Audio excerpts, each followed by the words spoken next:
Alors, chers parents, très heureux de vous retrouver toujours à travers la magie des caméras. L'idée d'aujourd'hui, c'est de prendre l'inspiration nécessaire pour Bezrat Hashem encourager tous nos enfants, sans exception, à fréquenter des camps d'été et se renforcer dans la Torah et dans les mitzvot pendant cette saison estivale. En effet, c'est rien qu'on voit dans la paracha cette semaine, on voit que toute la faute des Meragelim, c'était d'éviter de rentrer sur la terre d'Israël, malheureusement, et il y a eu cette Dibara qui a été faite. Mais nos Khamim nous rappellent l'occasion de nous dire qu'est-ce que représentait Eretz Israël de façon fondamentale. Eretz Milachon Ratson, c'est un lien de Ratson et de volonté. On sait que la chose la plus importante à cultiver chez quelqu'un, et particulièrement chez un enfant, c'est de donner la volonté de sainteté. Ça, c'est le plus grand défi et le plus grand cadeau qu'on puisse faire à un enfant, c'est de lui donner envie de servir Hachem dans la joie, avec facilité, et que ça soit une spontanéité, et ce qu'on désire tous pour nos enfants, qu'ils aient ce ratson, c'est de Darvodat Hachem et du Yirat Shamayim. Alors pendant l'année, on a un système, malheureusement, il faut se le dire, qui est d'un côté, d'une façon positive, oui, il y a beaucoup d'enseignements, il y a toutes les matières, et on est dans un schéma classique d'enseignement. Mais l'été, c'est un temps parfait, idéal, en dehors des contraintes scolaires, de pouvoir amener l'enfant à travers le jeu, à travers le social, à travers la simra, à travers la magie de l'été, de pouvoir non seulement lui faire comprendre un message extrêmement important, c'est qu'on ne prend jamais de vacances de la Torah. La Torah, c'est nos vacances, c'est le plus beau, c'est ce qu'il y a de plus merveilleux, mais que maintenant, ça va être fait dans un cadre ludique, un cadre où l'enfant va retrouver et va avoir envie, parce que ça lui a enseigné au niveau de la simra. Alors à cet effet, chers parents, on va beaucoup travailler, on va vous-même à la limite, vous pas harceler, mais mettre beaucoup de pression pour vous rejoindre et insister pour que chacun de nos enfants puisse fréquenter des camps d'été. Grâce à Dieu, on a une petite brochette de camps intéressants, en commençant par le camp Neharim, qui est pour les jeunes garçons jusqu'à la bar mitzvah.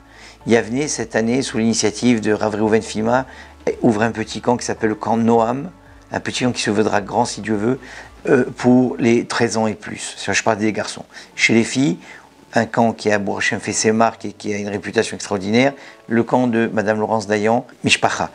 Il y a encore d'autres camps, il y a le camp de Chabad Côte Saint-Luc, qui est aussi un camp qui représente les valeurs de la Yeshiva. Et il y en a d'autres comme ça, mais je vous en ai cité quelques-uns comme ça, on vous les a envoyés des publicités d'ailleurs pour avoir plus de précision. Tous les camps commencent en vérité vers la fin juin et vont aller pour la majorité jusqu'à la première semaine d'août. Nous, ben, on va pousser, essayer d'avoir même jusqu'à presque la troisième semaine d'août, jusqu'à peut-être une semaine avant la rentrée scolaire. Donc l'idée, le principe, chers parents, c'est de trouver les moyens, et on va essayer aussi d'avoir un programme, si Dieu veut, subventionné, malgré que ça coûte en général dans les 200-225 $ par semaine, par enfant évidemment. Il y a, si Dieu veut, à travers des frais de garde éventuellement qu'on pourra obtenir, on va essayer donc d'accommoder les parents qui ont besoin d'être accommodés du point de vue financier. Mais ce qu'on va essayer, l'objectif, c'est de s'assurer qu'il n'y a pas un seul enfant dans la rue, un seul enfant qui ne soit pas dans une misguérette, qui ne soit pas encadré, qui n'a pas qui sente pas que il y a un seder qui continue, un seder de tfila tous les jours, un seder de la manière de s'habiller, que c'est pas efker, on rentre pas dans 2 mois d'efkerout, au contraire, oui 2 mois de simra, mais encadré. Et ça, quand l'enfant va vivre cette expérience, une expérience agréable, et il va étudier, parce que tous ces camps, il y a toujours une partie d'études, renforcement des valeurs, renforcement de ce qui est le plus fondamental au niveau de la Yiddishkeit.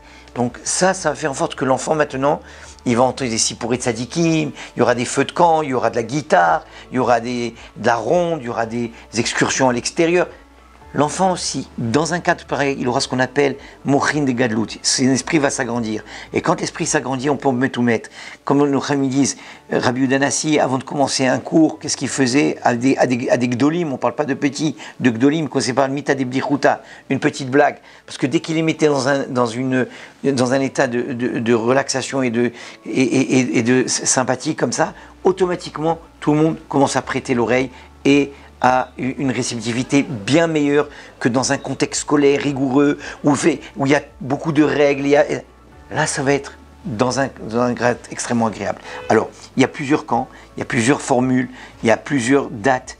On va vous envoyer tout ça par écrit, par mail. Je vous en prie, Les Ma'an Hashem, pour le bien de nos enfants, le bien éternel de nos enfants, prenons l'opportunité de tout faire pour les inscrire.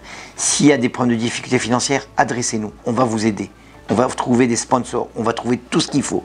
Mais on ne veut aucun enfant qui soit brimé ou délaissé et abandonné dans la rue, à ne rien faire tout l'été, et oisiveté, mère de tous les vices. On le sait très bien que quand quelqu'un est oisif, alors allez-nous, vous allez voir, quand ils vont être tellement trop occupés à travers leur camp, oubliez les portables, oubliez les iPads, oubliez tout ça, ils vont tout oublier. Ils vont lâcher tout ça. On va sortir de cette crise de Covid, on va récupérer de l'air frais, on va récupérer une vitalité qui nous manque tellement, on va revivre dans tous les sens du terme. Et Bezrat Hashem, alors je compte sur vous, on va vous envoyer toute la documentation, toute la littérature qu'il faut, les différentes options. J'en ai cité que quelques-unes, il y en a d'autres, mais Bezrat Hashem, prenez acte et fait de ça, s'il vous plaît, chers parents, et vous allez voir, la rentrée scolaire prochaine sera bien meilleure parce qu'on aura réussi notre été. Alors ensemble, Beyachad, pour le succès de nos enfants. Merci et Shabbat Shalom.